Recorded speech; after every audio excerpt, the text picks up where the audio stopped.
Maayong buntag, kumusta? Og karon sa tubag padayon sa bugas gikan sa Good Samaritan. Og ni gayuna natad dinhing dapitas may zone for barangay Pagatpat ding atong syudad. Og ato pong kauban no ang atong partner. Good morning. Amid Mac Pilaes. Yung piloto sa Igatan sa Kadalanan. Yes. Amid Magpilais. So karon nanata no dinhi sa may ato nang naabot nabtan na nato ang balay no sa usa sa ato ang mga target. Ma'am, mayong Ay, ma'am, tawag ako balik, ma'am. Kadyo lang yan ang kumisita dito, ma'am. ang balay nila, no? So, Ma'am Marilyn. Dayon sa- Marilyn, ma'am, no? Ma'am Ay, Marilyn. yes, sir. Apelido gani mo, ma'am? Kabiladas. Kabiladas. So, namo ko'y nag-recommend sa amuhang nga patagaan po ka na mog bugas, no? Pero, nakabalo na ka? Gingan kaniya, gingan kaniya. Yes, sir. So, asa gani ka nagtrabaho, ma'am? Sa Barangay Kauswagan, sir. Kauswagan ba't na ka din nag-puyo? Oo. Layo siya, no? Na-relocate lang mang yun mi diri, sir. Taga Kauswagan. Kauswagan yun mo.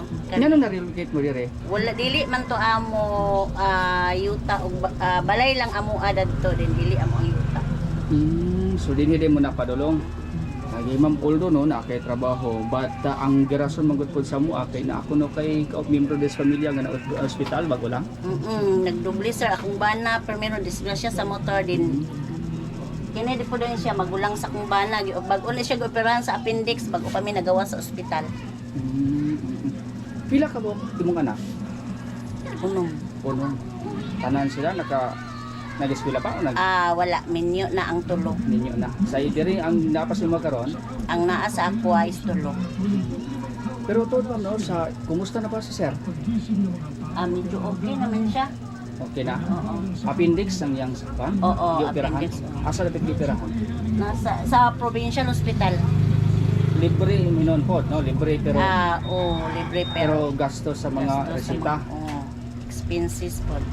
Pero may gani kinaka-survive gyapon mo sa financial atong nga time na mga nagtabang po. Wala man kamera. Hindi Ning ka kamot panikamot. lang yun, ulam-ulam lang yun ani sa mga silingan. Asa tadapit ani dagan. Ngita gyud pa maagi og asa tadapit padulong kay lisod man gud kaayo kay ang sa iyaha man gyud gilisuran ko kay wala gyud siya papel, valid ID, birth certificate, wala so mutong may gani lagi kay na ako sa barangay so naghangyo ko nga pwede ba siya maka-request ko barangay clearance bisag wala siya kay ang barangay clearance karon is naa na siya ID. May gali kay napicturean ako siya sa ospital so gi kuanan ra gyud siya gitagaan ra gyud ko din nakakuha ko iyahang kaning birth certificate sa PSA pero wala gyapon siya nakaabil sa PhilHealth tungod kay ang ihang birth certificate is female. Okay na po. Wala gimuog gihapon to niya. Lakaw na sad ko mo nang ang provincial mura og sa isa ka adlaw muli lang siguro ko kauno mo sa kanaog anang 6th floor, 3rd floor. Dira ba ginasayo nang mga ospital nga natay pasyente. Mao lagi niya. Kuan na ba na sila diha kanang tulo ka building man yata na sa provincial ang naay 6th floor man yata. Ang ilahang mga malasakit kay kuan balagyo ba. Munang imo gid siyang kuti kaayo gyud imong lakawon pero antos kay pobre man gyud kadi. Ana kina. Pwede na mo mga interview gamay si sir? Pwede sir. Sir, Dito ka gang. Pwede na damay lang sir. So, kanusa din nagkuan sir? Kanusa nagsugod imong sakit nga appendix? Kanusa imong nabantayan sa mga sa kadugay to?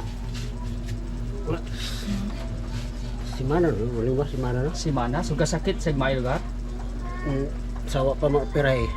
So wa pa mo na sakit kayo? Ang ganang kasakit, limag-limba ko kasakit. Asam daw to nimo nakuha nga naman to? Sa tuwan pa siguro to, si kapas mo na ko sa una ba?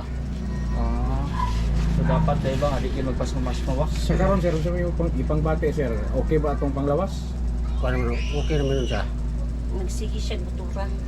Kung kano na ako, butod ba butod, marang mag-uuta ako dito. Di siya magaw nagniwanga siya maayo kay di siya kakaon kay mahadlok siya.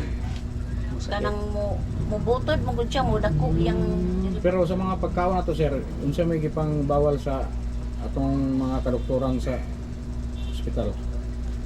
Wala ang buko wala may ko. gibawal. Wala mo pwede kuha sa ako nga bawal. Wala ba kayo maintenance si tambal, sir?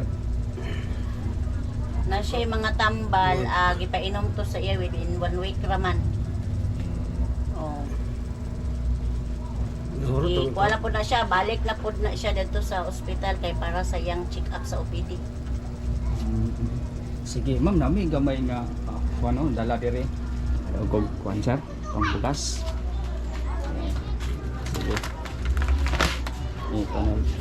Ginagmay ra gid nga mo ma'am no.